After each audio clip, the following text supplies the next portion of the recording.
We are back, guys. It's the Blue Bloods, and we are here to bring you guys that sports content you are missing. We start the episode off by talking about which school deserves the title of Quarterback U. We then debate which school has the best home field advantage in college football, snake draft style, of course. We can't let you guys down there. We then give our final analysis on a loaded quarterback class in this year's NFL draft, and we wrap it all up by giving our take on one of the most controversial mock drafts released this year. We have a packed episode, so let's kick it off. ESPN spent the weekend riling up the Twitter masses by releasing their rankings for which school was position U for every position since the BCS era. So the Blue Bloods decided, why not bring our own take on this list and debate which school deserves the title throughout, for each position. This is the first installment of our own rankings, so why not start with arguably the most important position on the field, which is quarterback. ESPN ranked USC as quarterback U, followed by Oklahoma at 2, Oregon 3, Texas at 4, and Florida State at 5. All respectable picks there, all got great quarterbacks. So Brandon, the rules here are you can only take into account quarterbacks from 1999 until this past year, and I guess next year, maybe, I don't know. So, Brandon, which school is QBU and why? So I'm actually going to have to agree with ESPN here, which doesn't happen very often whatsoever, but I think they had a very strong argument for being QBU. I mean, since 1999, USC has pumped out quarterback after quarterback. They have Carson Palmer, Matt Leinart, Mark Sanchez, Sam Darnold, and I'm not even going to say Keaton Slovis, even though I really want to. But I mean, it's just to me, it seems like USC always just has that stable of quarterbacks ready to go. I don't know. There's something about them. It's pretty reliable that USC, if there's quarterbacks in talks, for like postseason awards, the USC quarterback's usually involved with that, right? I mean, especially when you take into account all these years. I'm not saying every single year, but if you take the number of quarterbacks they've had in talks for that, and you divide it by you divide the number into the years, then I mean it's a pretty high percentage. Um, and there's not too much else to say here. I don't want to sit here talking myself in circles about USC being QBU because I mean they've already agreed with that. So I mean, what are your thoughts?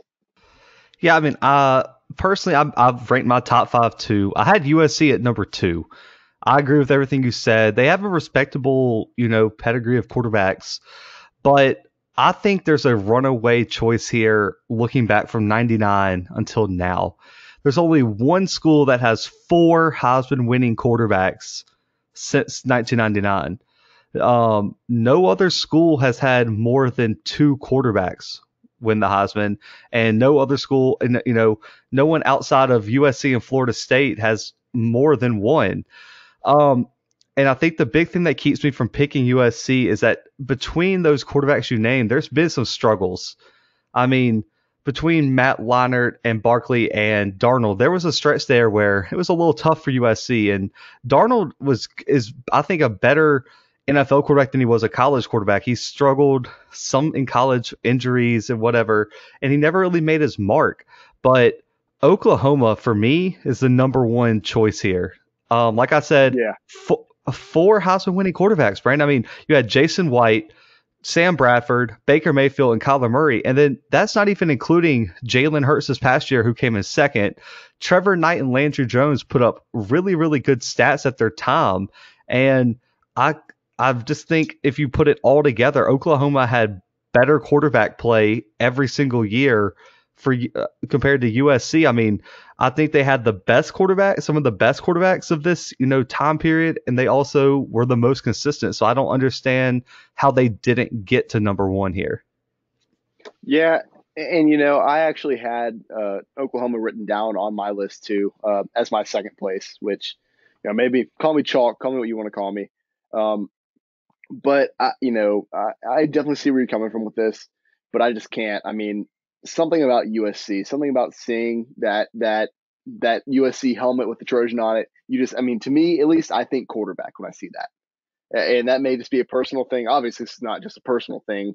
I think a lot of people have to agree with me here, or else they wouldn't be at number one on ESPN's list. But um, I don't know. In Oklahoma, I get where you're coming from on that.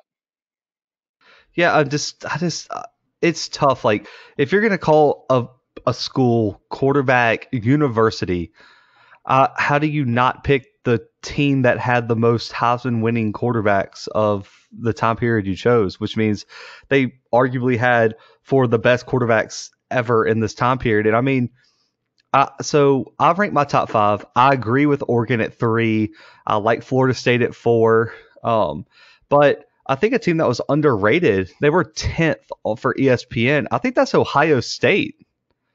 I Yeah, think Ohio State definitely. got disrespected. I would have them top 5. I mean, especially if you look at the recent success of their quarterbacks, and they do have a Heisman Trophy winner in Troy Smith in 2006. And that's not even including the year they had 3 NFL quarterbacks on their roster, and all 3 won games to win them the national championship. And let's not forget how good Justin Fields is. I mean, he's still there, and you still have to consider him because he did play for Ohio State last year. And I don't understand what I'm missing here.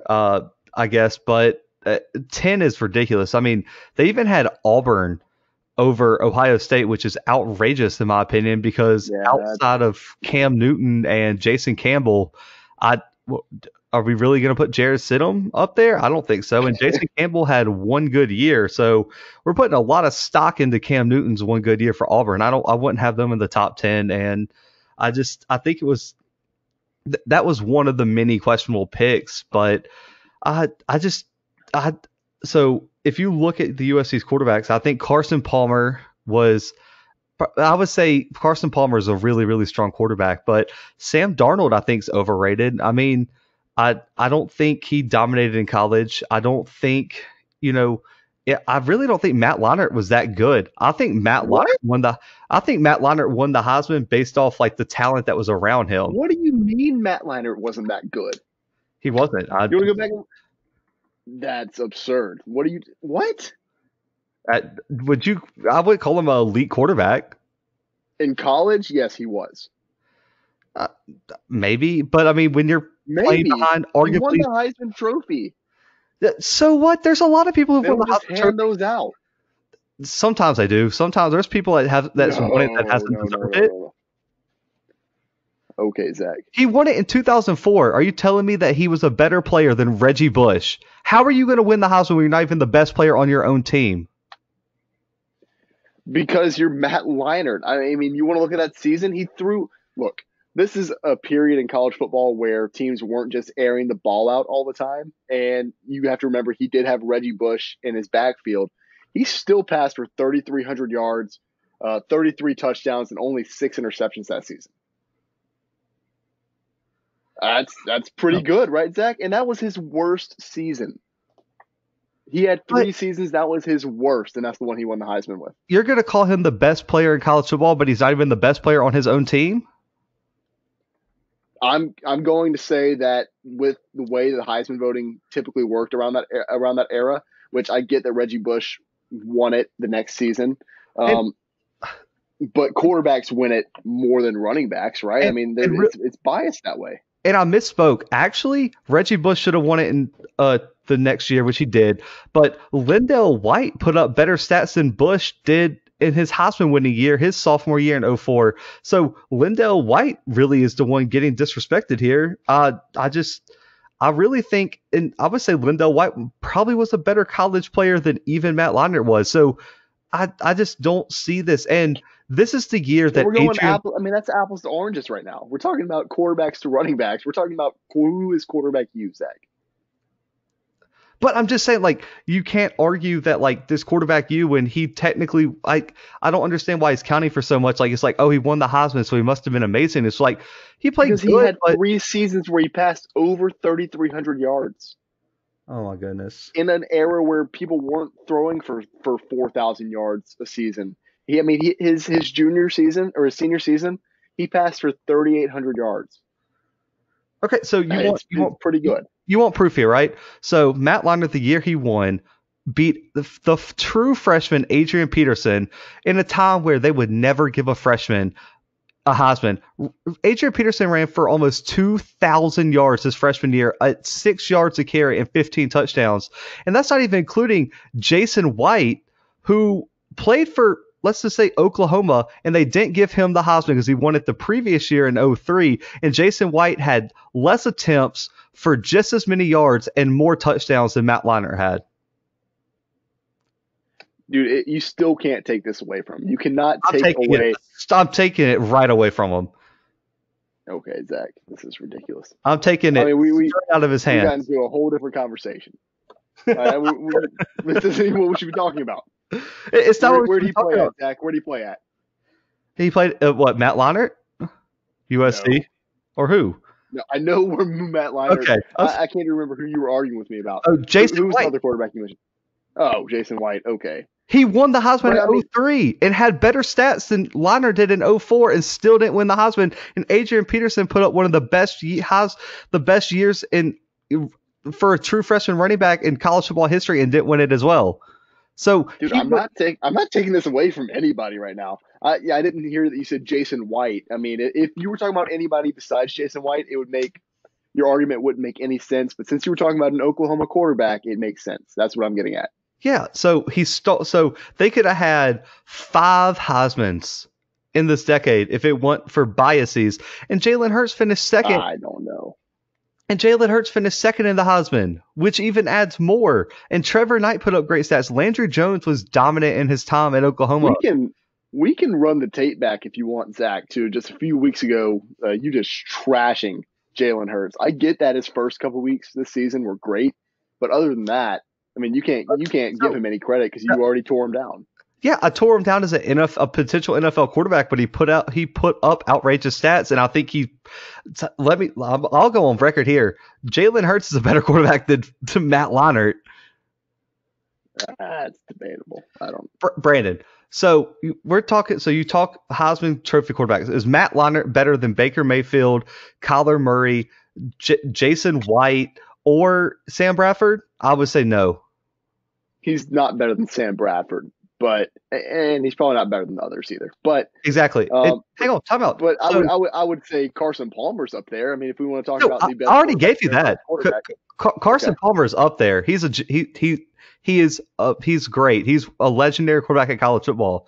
But so you go down the list. You gave me Carson Palmer at 1. That's fine. You're going to put Matt Leinart at 2. So Matt Leinart at 2 for USC. It's their second best quarterback at that school for this time period, right? That's what you're giving. That's how you're ranking these USC quarterbacks, right? That's what I'd say.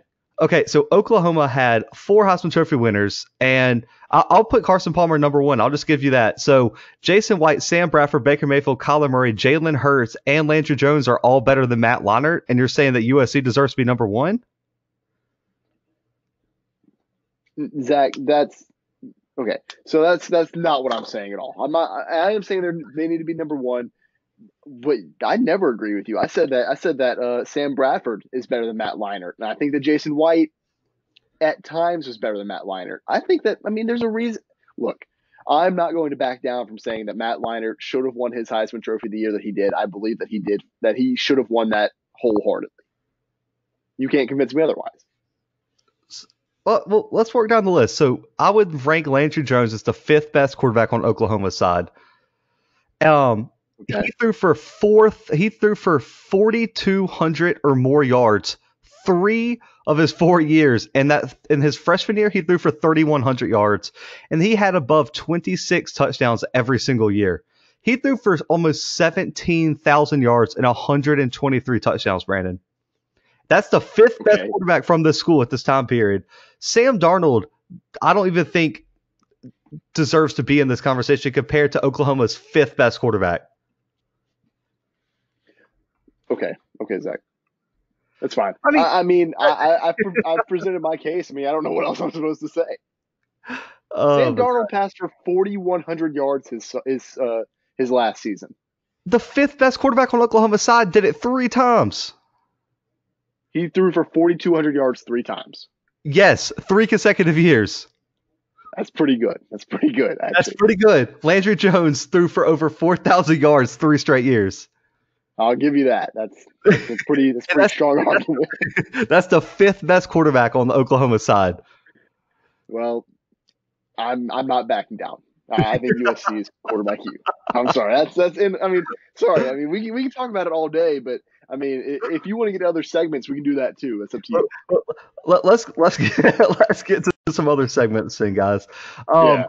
So if I told you guys that content was just being handed to us in this hard, difficult non-sports time, I would be a damn liar. But Brandon and I got together. We got the creative juices flowing, and we're bringing you guys another awesome snake draft. You guys seem to eat these up, so we'll keep bringing them to you guys.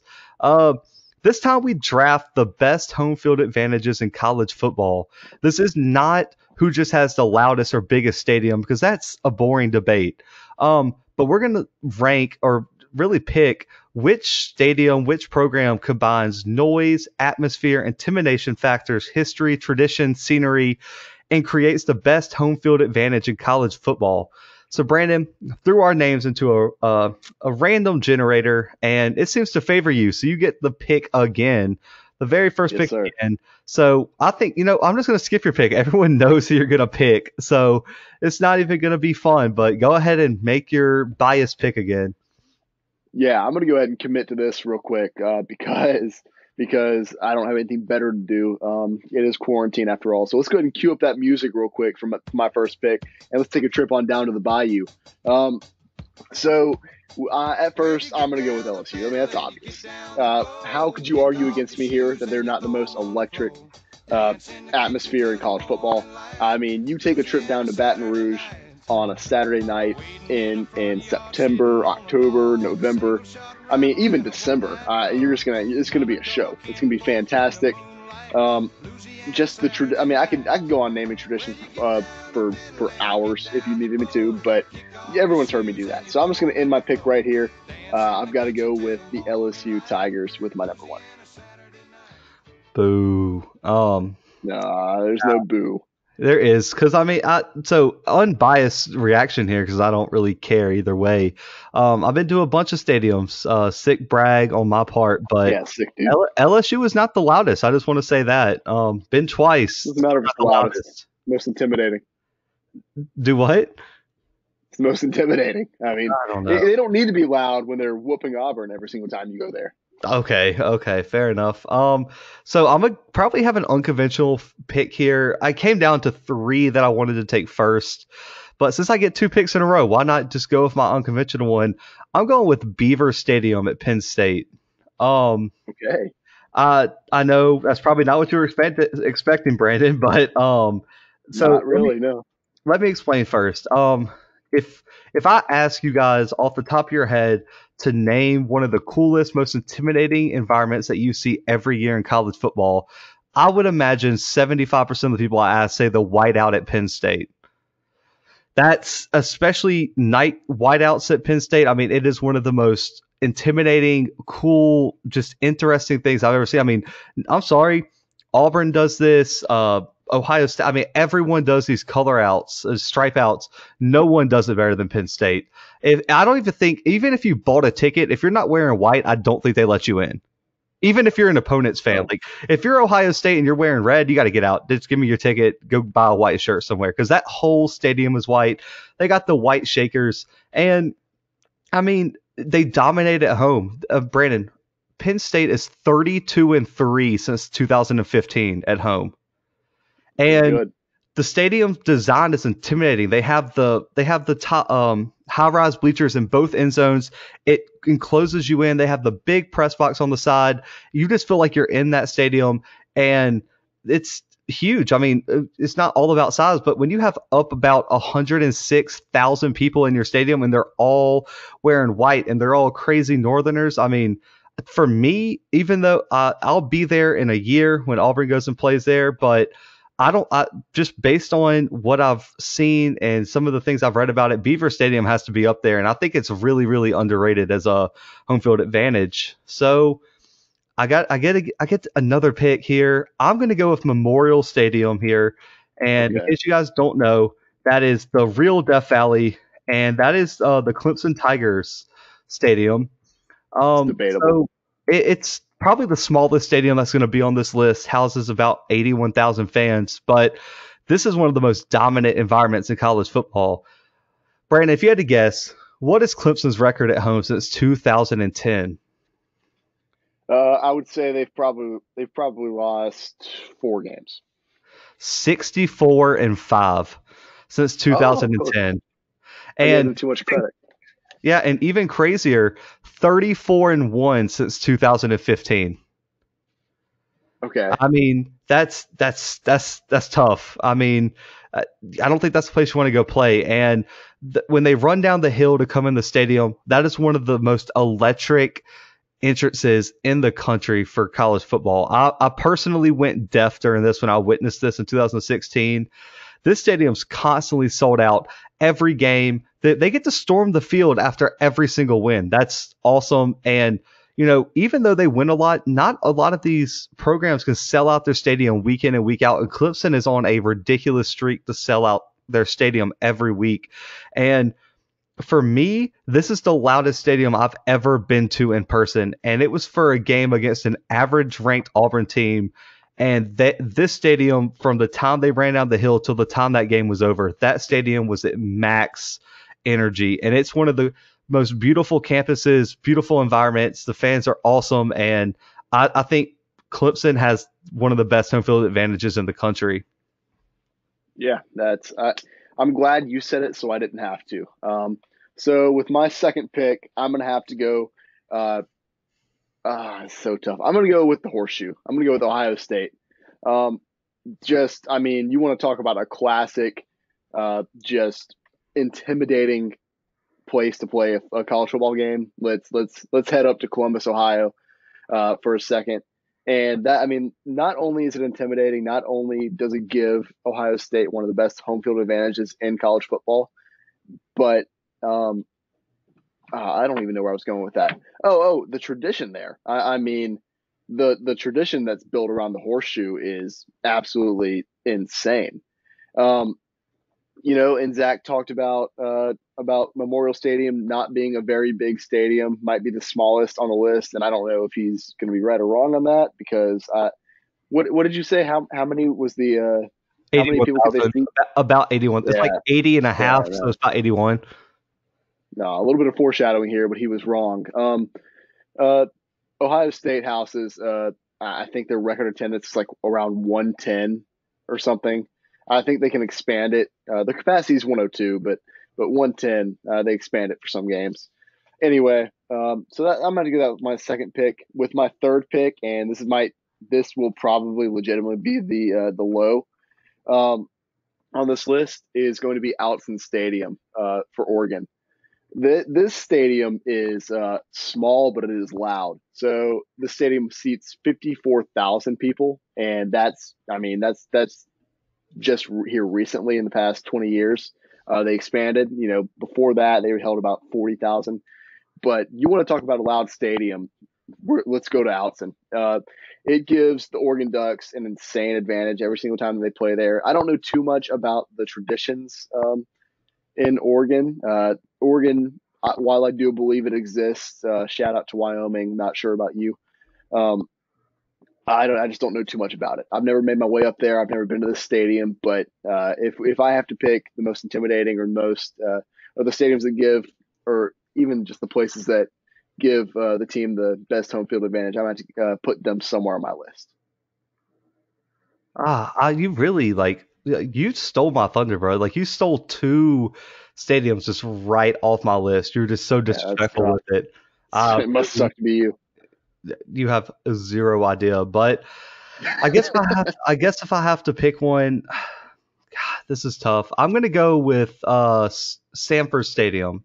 I like that pick. Okay. In case you guys don't know, that is the home to the Georgia Bulldogs.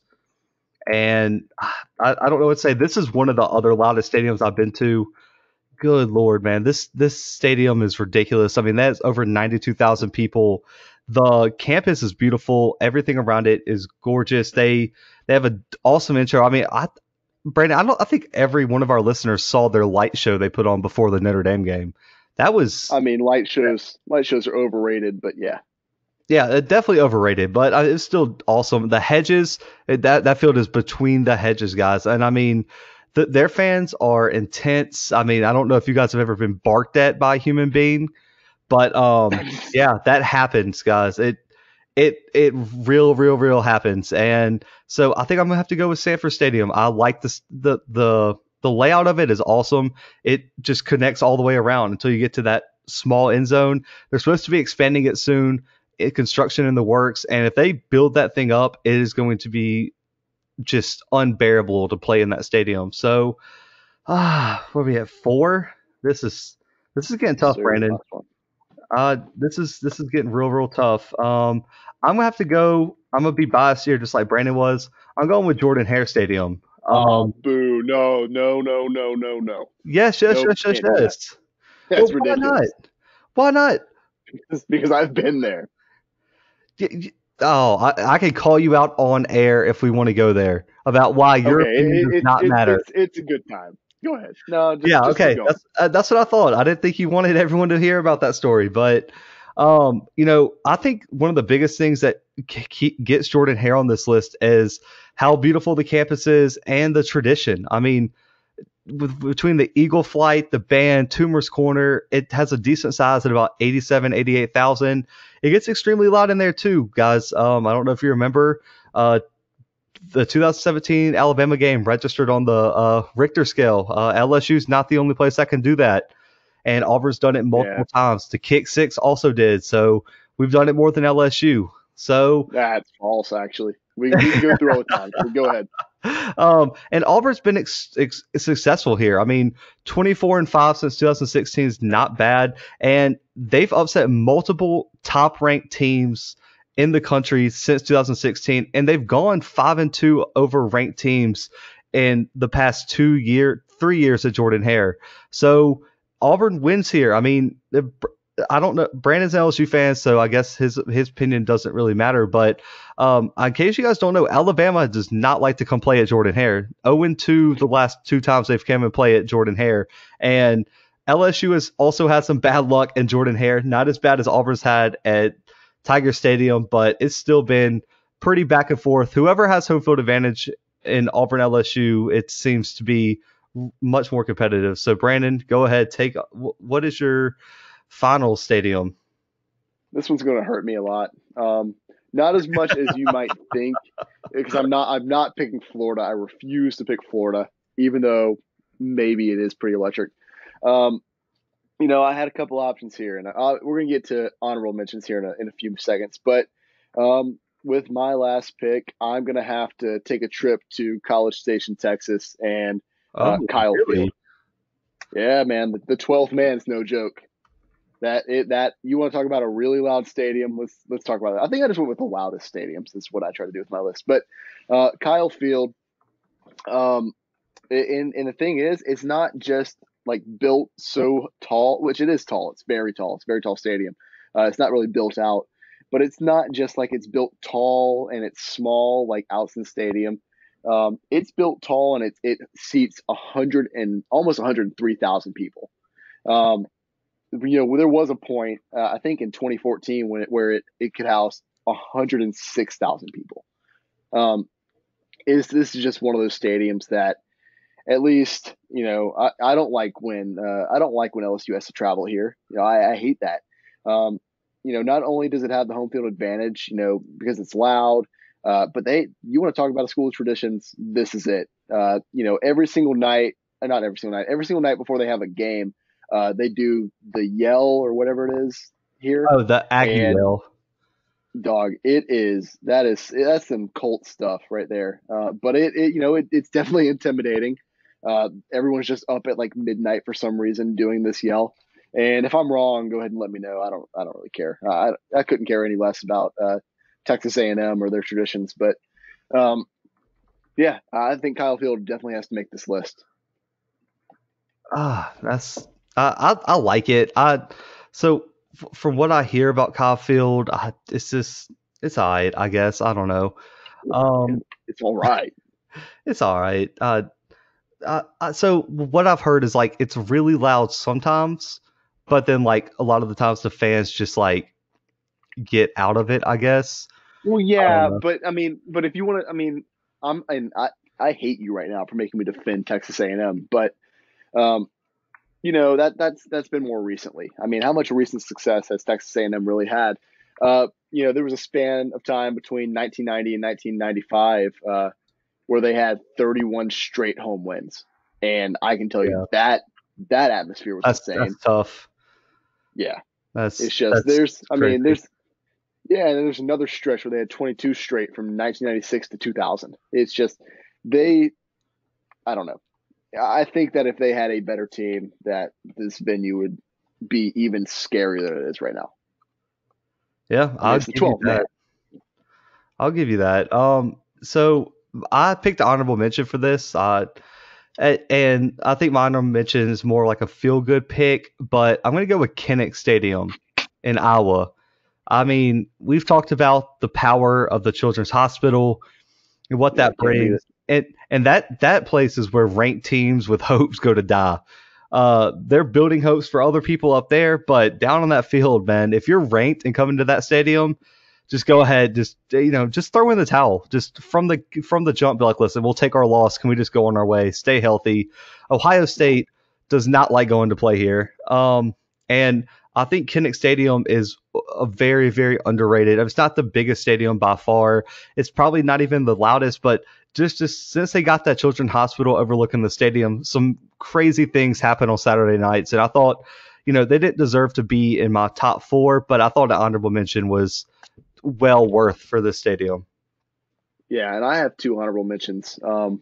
And yeah, I'm really just playing to the Big Ten fans right now because I chose two SEC stadiums in my rankings.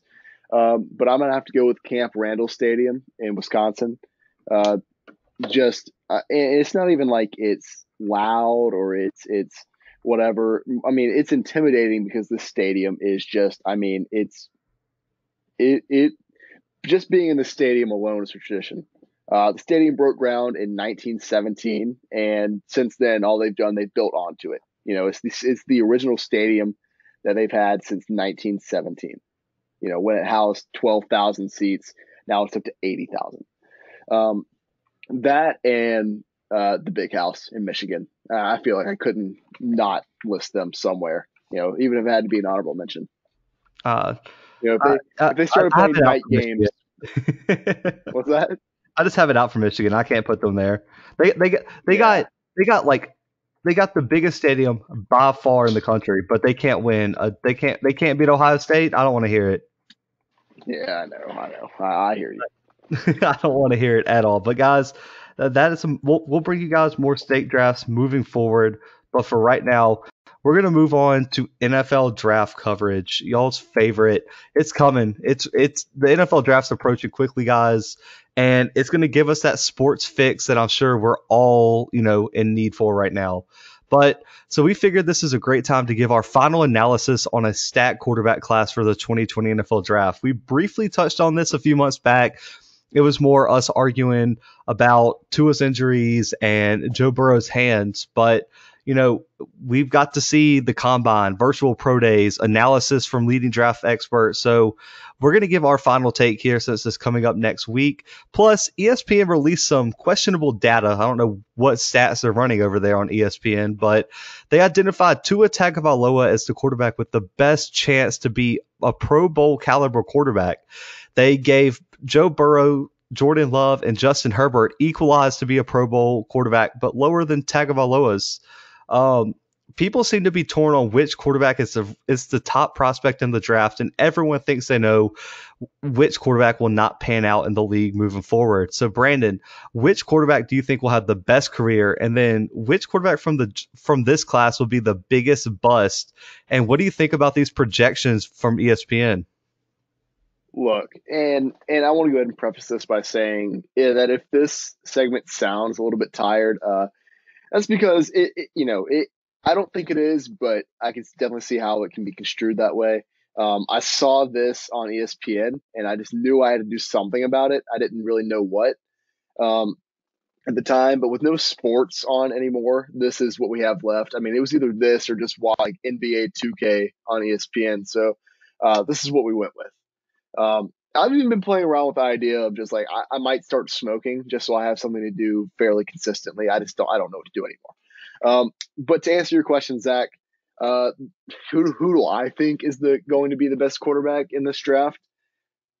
Personally, I mean Joe Burrow, but I mean I understand where you're coming from with Justin Herbert. I get that. I definitely think those two quarterbacks are going to be uh, the two that pan out the best in the NFL. Now, moving into bust, that's a little bit trickier. Who do I think is going to be the biggest bust in this draft? That's Jordan Love, and there's no question about it. Like I said, I've seen this guy play before. I think I know what he's made of, and I don't know. There's something about putting an NFL uniform on this guy that doesn't make a lot of sense to me. I get it if you pick him up in like a late round, but if you're going after him in your first round, or I mean even like early second round, I nothing about that makes sense to me. So I don't know, and this may be old news to some of you, but I'm just going to stick to my guns here. Zach, what do you think?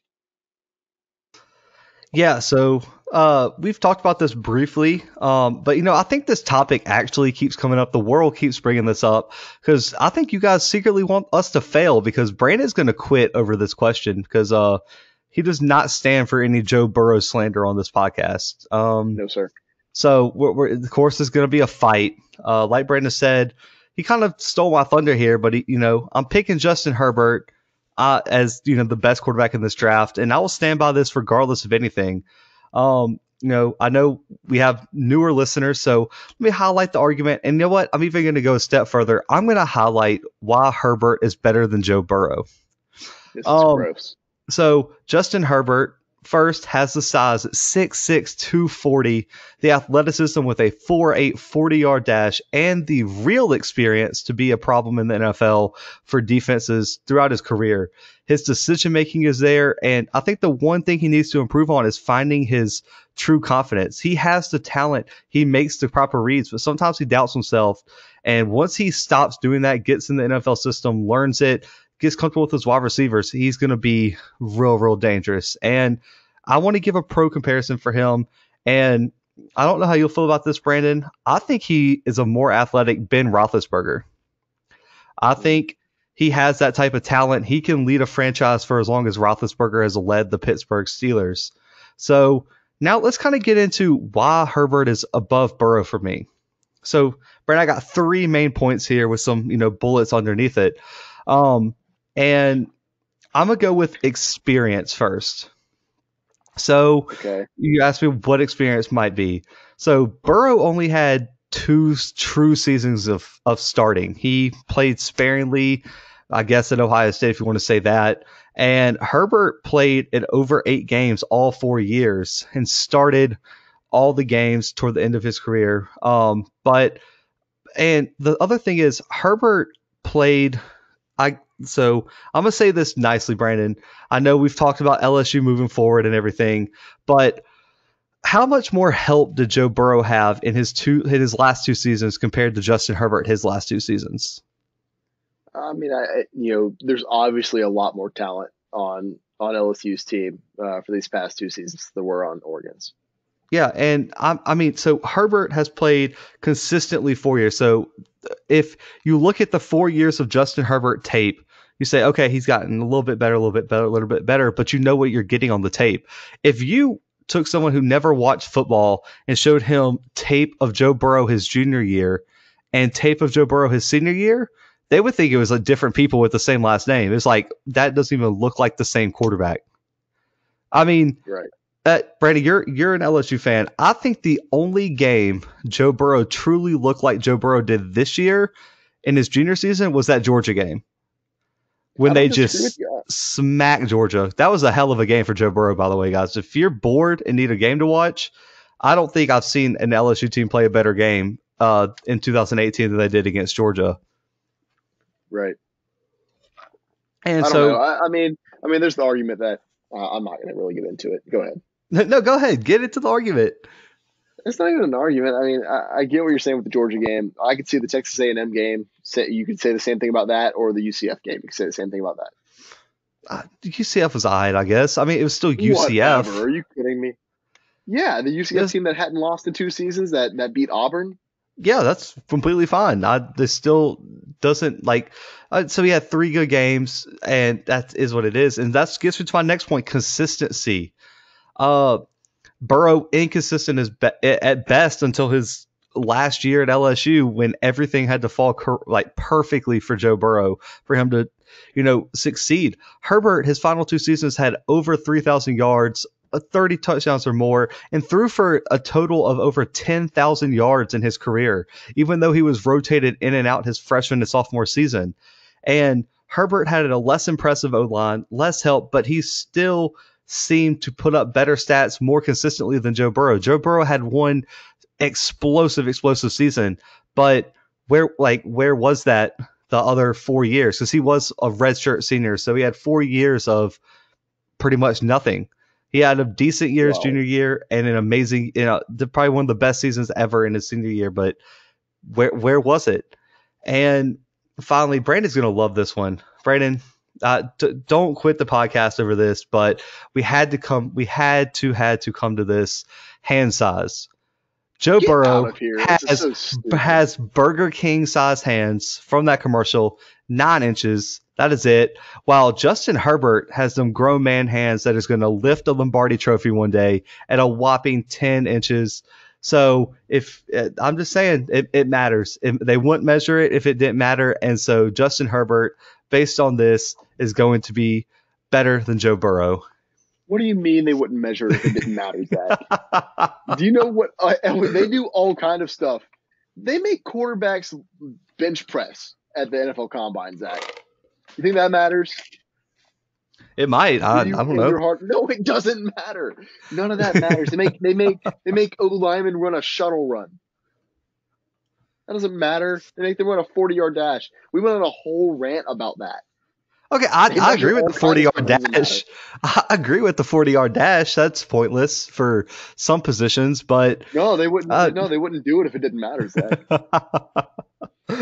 Oh my God, I just had to mess with you about the hand thing, man. Yeah. I already wrote my letter to LSU that the statue better be realistic, but for my bust, this was tough. I had 2 people. And I picked both because I think they're going to be a bust in different ways, if that makes any sense. So my first pick is Tua Tagovailoa. And the reason I say they're different, I think my second bust is because of lack of talent that seems to be overlooked for some reason.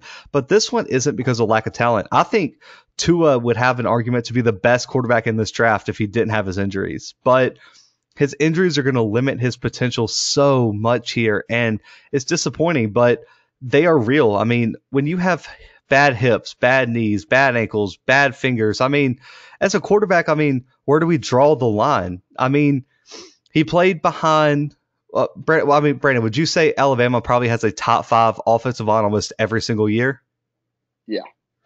And he's hurt like this, but and let's just say, I mean, the Bengals aren't going to pass on Joe Burrow, but let's just say they did. I mean, the Chargers, the Dolphins, the Bengals, or, any of these teams that are thinking about taking him, the Jaguars, I've even heard. I would say their O-lines are weak to mediocre at best. And so you go from playing behind one of the best offensive lines in college football that gets you hit minimally just target anything. And you're going to go play behind an offensive line that's going to give up 20 to 30 sacks a season, and you're telling me he's going to make it. His body's going to hold up. The players are faster, bigger, stronger, are going to hit harder, and he's going to make it when he couldn't even make it through Alabama every year without getting hurt. And I hope I'm wrong, guys. I hope I am wrong here, but I have a real bad feeling about Tagovailoa, and I don't think he's going to hold up. I really, really don't.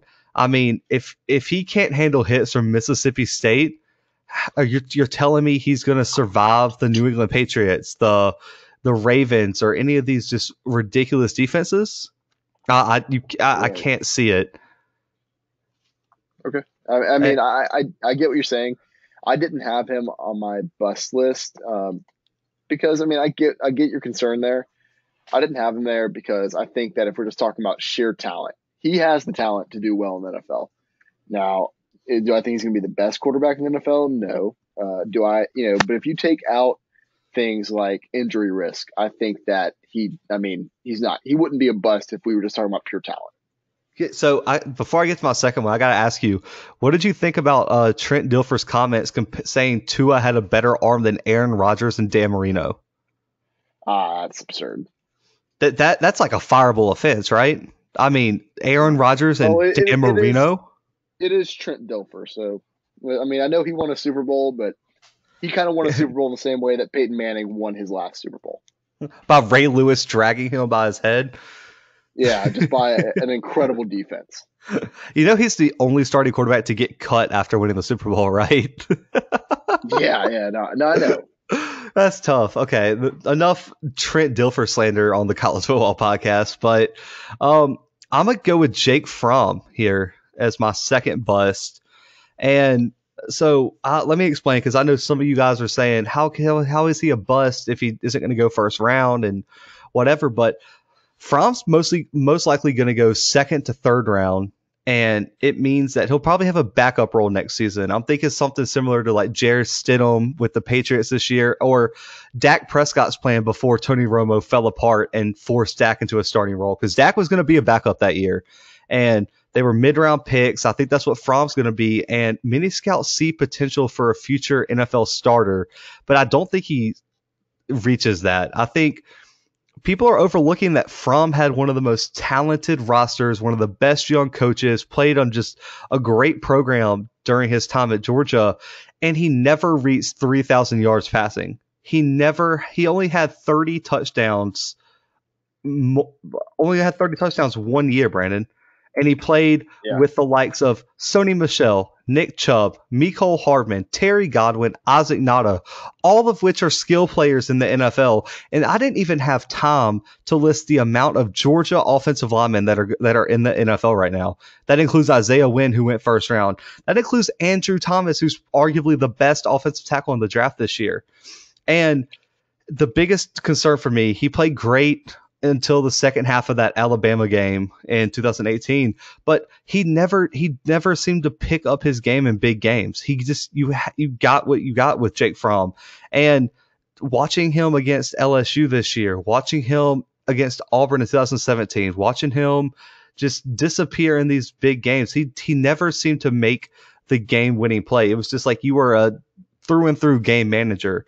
And I was thinking, like, who do I compare him to in the NFL? Because I love pro comparisons to give you guys an idea of where my mind is. I'd see A.J. McCarron at best, and that's if everything goes right for Jake Fromm. And A.J. McCarron was a career backup, and I think that's about what you're going to get from Jake Fromm. And really and truly, he might just disappear in the league. I think he's going to get swept under, and we're going to be like, you know who I'm surprised I never heard of in the NFL? Jake Fromm. He went to a national championship at Georgia, won an SEC championship, but whatever happened to him? And I think he's a great person and everything. Like, you never hear anything bad about Jake Fromm, but he just seems to be mediocre with everything. Yeah, I definitely see where you're coming from there. Especially, I mean, after watching him play this past season, and in a word, just unimpressive things from him. So, I also didn't have him on my list, mainly just because I wanted to focus on the first round quarterbacks, the ones that people are putting a lot of hype around. But yeah, I definitely see where he might not live up to expectations. No, I just don't see it, man. He has so much hype when he took over the job for Eason, and he just never seemed to put. I mean, he was even the star of a Netflix show, guys, and still couldn't put it together. It's just. True. Yeah, that was a great show, by the way. In case you guys want to go watch that, go ahead. But we're going to move on. Last segment of the day, guys. We're going to discuss a mock draft here. So I put mine out, and there's been some similarities, there's been some differences, but this one just kind of took us both aback. And that's Joel Klatt of Fox Sports. He released his first mock draft kind of late, in my opinion, cop out, but first mock draft for the 2020 NFL draft. And to say it was controversial may be an understatement. Some of the things Klatt decided to do was exclude Oregon quarterback Justin Herbert from the first round and projected a ridiculous 8 different wide receivers to be taken in the first round. In terms of what team had the most players, LSU led the way with 6 players in Klatt's mock draft, which not necessarily a huge surprise because, as Brandon probably knows, there are some talented LSU players in this year's draft. But so Brandon, what are your takeaways from this draft, and what are some things you can see happening next Thursday? But I'm actually gonna take this one, Brandon. I'm heated. We're gonna go on a Zach rant. So I need you to tag along with me. And Okay. Brandon, is there 32 players that I'm missing that are better than Justin Herbert? I mean, it depends on who you ask, I guess. In my opinion, no. But 32 geez, players, Brandon. 32, and that's just. And the Bengals have the first pick in the second round, so 33, because they're not going to have Burrow and Herbert. they might. I'm Yeah. upset. I'm upset, guys. So you're telling me, Mr. Klatt, that Burrow and Tua are going top 6, but Justin Herbert is not going to be taken in the first 32 picks? I mean, I get that Burrow and Tua might go before Herbert because I'm very high. Some people are not. Whatever. But is this the same Justin Herbert that the Dolphins were just talking about trading up for? Okay, so Brandon, I'm gonna highlight some teams here. So tell me if Justin Herbert is better than this team's current projected starting quarterback for the next 10 years, okay? Okay. The Patriots. Well, we don't know who their starter is right now, so Is he better than Brian Hoyer or Jared Stidham? Brian Hoyer's he's like a vet. I could see where they'd want to play him, but no, I don't think he's. I think he is better than them. Yeah. Yeah. Aaron Rodgers in 10 years when he's 55. Okay, that's absurd. Don't be ridiculous, Zach. No, I'm saying Aaron Rodgers isn't going to play for another 10 years. So what Justin Herbert would fit that system. Like, it would be the same thing they did with Aaron Rodgers when they put him behind Brett Favre. Yeah, you're right. But the 55 comment was just out of pocket. Yeah, it was out of pocket. You're going to like this one more. What about the Saints? Can Justin Herbert not? Listen, I would love that. Let's get that. Someone write that down. I mean, because let's be honest here. Let's be honest here. Taysom Hill is not a starting quarterback in the NFL, guys. I love you, Saints fans, but that's outrageous. Yeah, for the love of God. I mean, I love Taysom Hill. Don't get me wrong. Who dat forever? But oh my God. This is not the longest yard, guys. This is the NFL. Where he's gonna have to throw a ball down the field. I mean, he's like come 30, on. By the way. Did you know that? He's like 30. But I don't understand why they got rid of Bridgewater. I am still just dumbfounded why they got rid of Teddy Bridgewater. But, why not sit? Because Drew Brees has been hinting that this might be his final year in New Orleans. Payton just said, hey, this is his last year. Oh, okay. I didn't even hear that. So, why, if Justin Herbert falls to the Saints at 24 and the Saints do not pick him, I think the city of New Orleans should riot because that is just outrageous. And Brandon, you're going to love this one. So you're telling me the Falcons are going to just stick with Matt Ryan forever? Matty Ice, baby. Come on. Yeah, no, they shouldn't. They got those trash new uniforms, and they got Todd Gurley to go 8-8 again. Are you kidding me? It's gonna be great. I am pissed, guys. I am heated. Like, I just named 4 teams off the top of my head that need a quarterback, and that's not even talking about the Vikings with Kirk Cousins. Are you kidding me? Yeah. like you're getting to the NFC Championship with Kirk Cousins, and Justin Herbert falls to you? No, bro. Come on. And the 49ers don't like Garoppolo. Like, so let's draft him a replacement. Like, what? This is outrageous to me. I mean, this disrespectful, outrageous. I'm done. The Dolphins have 3 first-round picks, Brandon, and Klatt does not have them taking a single quarterback. They have Josh Rosen and 85-year-old Ryan Fitzpatrick. Like, come on, man. Like, what are we doing here?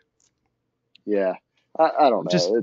I understand that you're mad, and I get it. He definitely should be taken in the first round, maybe in the top 10. It's mean, just it's not. I mean, like regardless, like I agree. Like you can make an argument that Burrow and Tua should go first. Like I'm fine with that. If you want to take that risk, take that risk. Burrow's coming off the greatest season that we've seen in recent history, and Tua has the boomer bust potential to really change your franchise. I got you, but you're telling me that I just I don't even have words for it. Go ahead, Brandon. Go ahead. What are your thoughts on this? I need a break. so. There were just a few things I wanted to say about this. I guess the first thing is that I can't be too mad at him. Uh, he has a million LSU players going in this first round, which I do like to see. But then I keep looking. I'm like, oh well, this is pretty ridiculous. So maybe I shouldn't be too excited about it. Um, Zach, I think you're gonna agree with me when I say this, but this kind of looks like if he just wrote down like a bunch of names that he recognized and just put them into a hat and started drawing them out. Because some of these picks just don't make a lot of sense to me.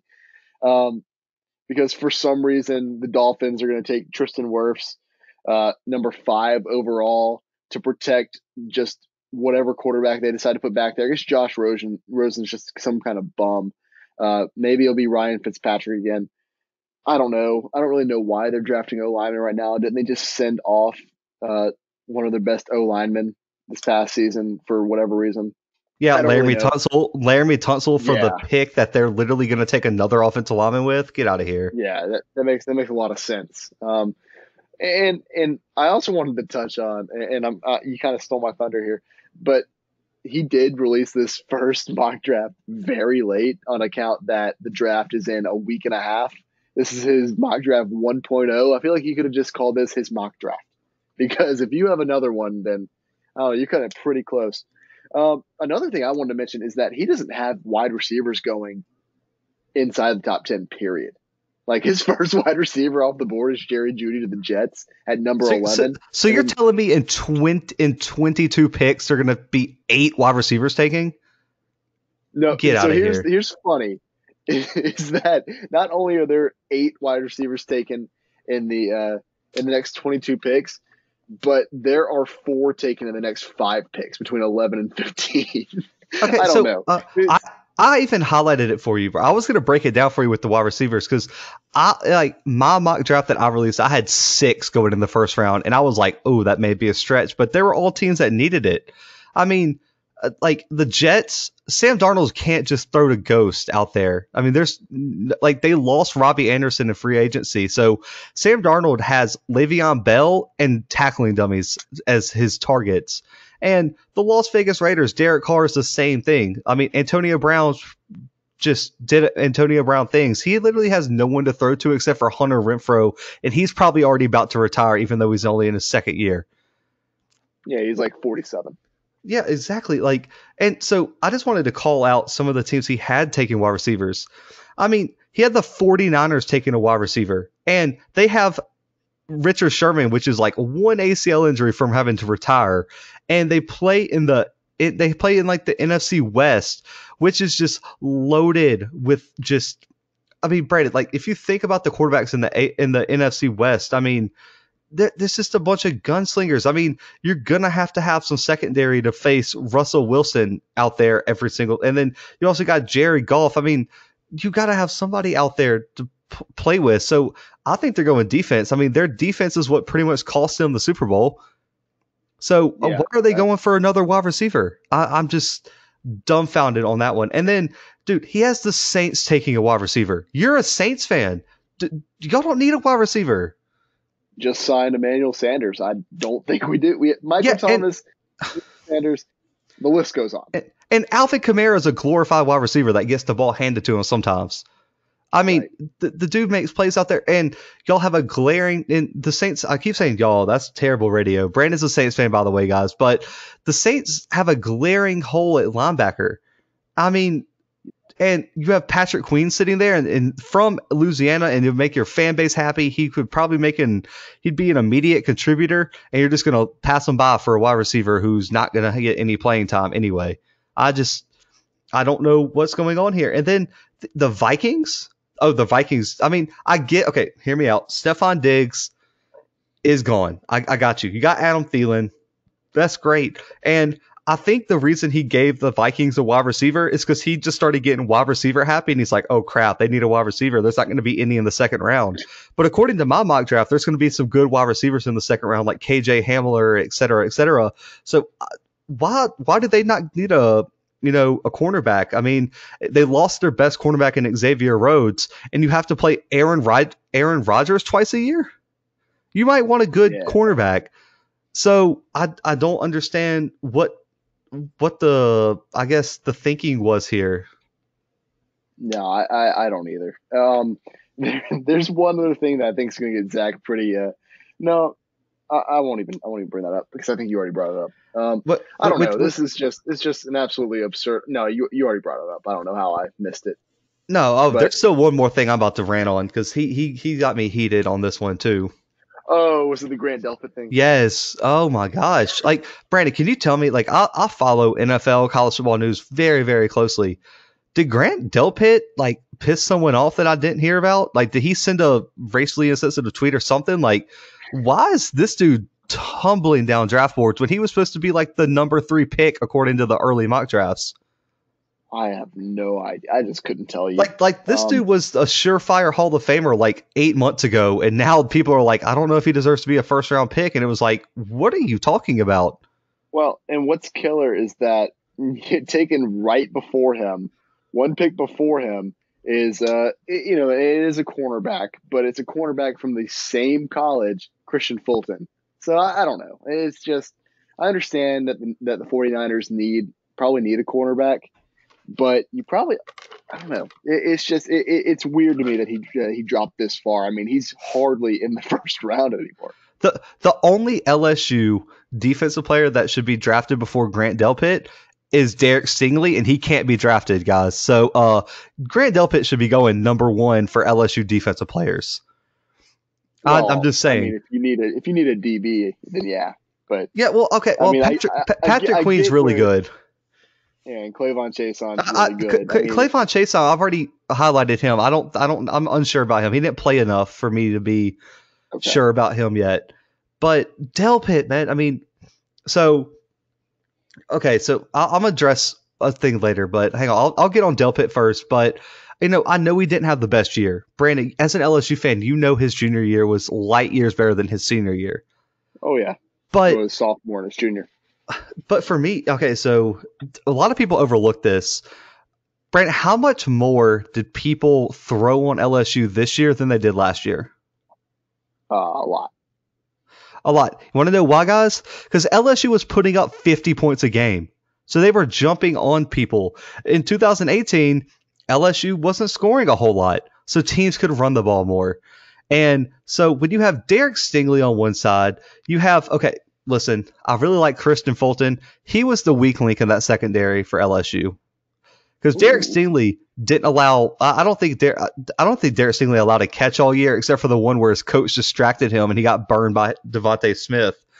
But between Delpit and Stingley, I think Fulton was the weak link in that secondary, and that's saying a lot because Christian Fulton is really, really good.